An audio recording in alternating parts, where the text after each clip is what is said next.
teman-teman pernah tidak merasa hidup ini bagaimana ke depannya dan ketakutan akan masa depan, takut miskin, takut gagal, takut tidak berhasil.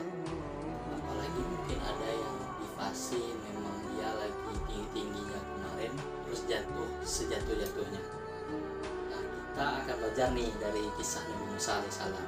Di zaman waktu kecilnya Nabi Musa itu di zaman itu dipimpin oleh Firaun kan. Nah, Firaun ini akan membunuh seluruh bayi laki-laki yang akan hidup atau yang baru lahir. Nah, pertolongan pertama oleh Allah untuk Nabi Musa yaitu ibunya diberi ilham untuk menghanyutkan Nabi Musa di dalam peti ke Sungai Nil, dan akhirnya ditemukan oleh istri dari Firaun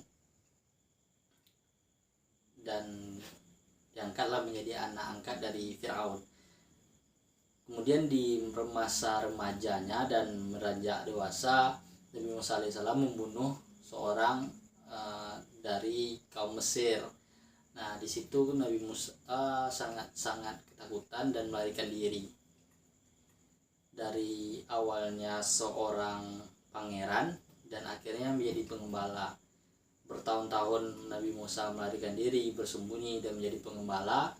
Allah memanggil Nabi Musa di suatu lembah yang suci, dan Nabi Musa disampaikan kepada Allah, kembalilah karena Firaun sangat melampaui batas. Dan saat itu Nabi Musa sangat ketakutan, takut akan mati. Bukan hanya takut akan gagal seperti kita saat ini, kita hanya masih takut miskin, takut gagal, takut tidak bisa membahagiakan orang tua dan segala macamnya. Tapi Nabi Musa takut akan kematian yang sudah akan menanti di depan mata. Tapi dia tetap melangkah, dia berdoa, lapangkanlah dadaku ya Allah, mampukanlah aku ya Allah. Dan memang itu adalah perintah dari Allah, dan dia tetap melakukannya dan balik ke tempat kerajaan Firaun.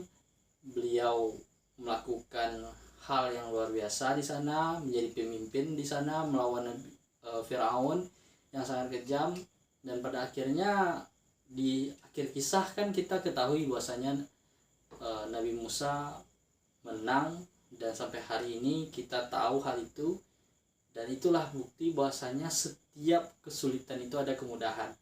Setiap kita rasa tidak mampu, pasti akan ada kemampuan yang harus ada di dalam hati kita.